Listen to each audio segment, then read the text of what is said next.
സെമിയോട്ടിക്കയുടെ artificial intelligence അടിസ്ഥാനത്തിലുള്ള തെരഞ്ഞെടുപ്പ് വിശകലനത്തിലേക്ക് ഒരിക്കൽ കൂടി ഏവർക്കും സ്വാഗതം.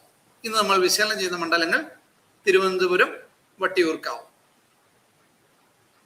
നമുക്ക് തിരുവനന്തപുരത്ത് നിന്ന് തന്നെ ആരംഭിക്കാം. അവിടെ LDF സ്ഥാനാർത്ഥി സുധീർ കരമന, UDF സ്ഥാനാർത്ഥി CP ജോൺ, NDA സ്ഥാനാർത്ഥി കരമന ജയൻ. 2021 നിയമസഭാ തെരഞ്ഞെടുപ്പിൽ അഡ്വക്കേറ്റ് ആന്റണി രാജു LDF സ്ഥാനാർത്ഥി ഏകദേശം 38% വോട്ട് വീതം നേടി വിജയിച്ച മണ്ഡലമാണ് തിരുവനന്തപുരം. നിലവിലത്തെ രാഷ്ട്രീയ സാഹചര്യത്തിൽ ഓരോ സ്ഥാനാർത്ഥികളുടെയും ജയപരാജയങ്ങളെ സ്വാധീനിക്കുന്ന 5 ഘടകങ്ങളിൽ തിരുവനന്തപുരത്തിലെ സമ്മതിദായകർ എങ്ങനെ ഓരോ പാർട്ടികളെയും അവരുടെ സ്ഥാനാർത്ഥികളെയും വിലയിരുത്തുന്നു എന്ന് നമുക്ക് നോക്കാം.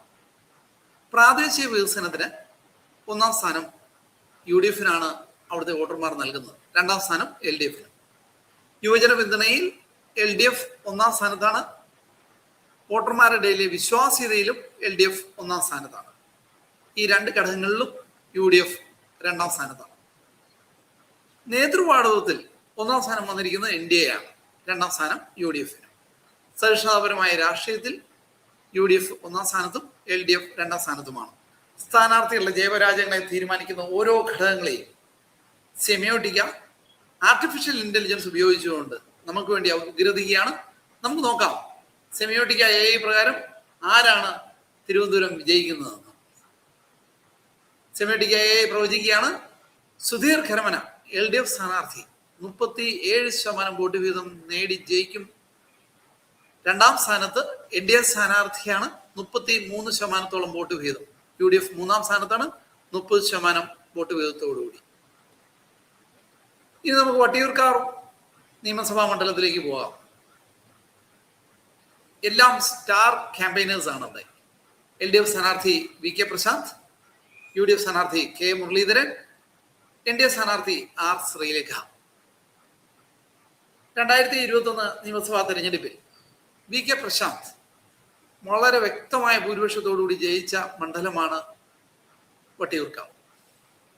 നിലവിലത്തെ രാഷ്ട്രീയ സാഹചര്യത്തിൽ ഓരോ മുന്നണികളുടെയും ജയപരാജയങ്ങളെ സ്വാധീനിക്കുന്ന 5 ഘടകങ്ങളിൽ വട്ടിയൂർക്കാവിലെ സമ്മതിദായകർ ഓരോ മുന്നണികളെയും എങ്ങനെ വിശകലനം ചെയ്യുന്നു എന്ന് നമുക്ക് നോക്കാം.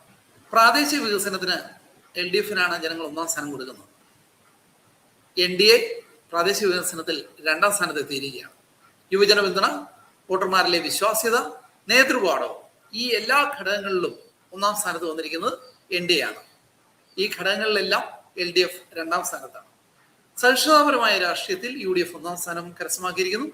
2ാം സ്ഥാനം LDF-നാണ്. സ്ഥാനാർത്ഥികളുടെ ജയപരാജയങ്ങളെ സ്വാധീനിക്കുന്ന എല്ലാ ഘടകങ്ങളെയും സമഗ്രമായി ആർട്ടിഫിഷ്യൽ ഇന്റലിജൻസ് ഉപയോഗിച്ചുകൊണ്ട് സെമിയോട്ടിക്ക നിങ്ങൾക്കായി അപഗ്രഥിക്കുകയാണ്. നമുക്ക് നോക്കാം സെമിയോട്ടിക്ക AIയുടെ പ്രവചനം എന്താണെന്ന്. NDA മുന്നണിയിലെ R ശ്രീലേഖ 39% വോട്ട് വിഹിതം നേടി ഇവിടെ ജയിക്കും എന്നുള്ളതാണ് സെമിയോട്ടിക്ക AIയുടെ പ്രവചനം. 2ാം സ്ഥാനം LDF സ്ഥാനാർത്ഥിക്ക് 36% വോട്ട് വീതവും UDF സ്ഥാനാർത്ഥിക്ക് 25% വോട്ട് വീതവും ലഭിക്കുമെന്നും സെമിയോട്ടിക്ക പ്രവചിക്കുകയാണ്.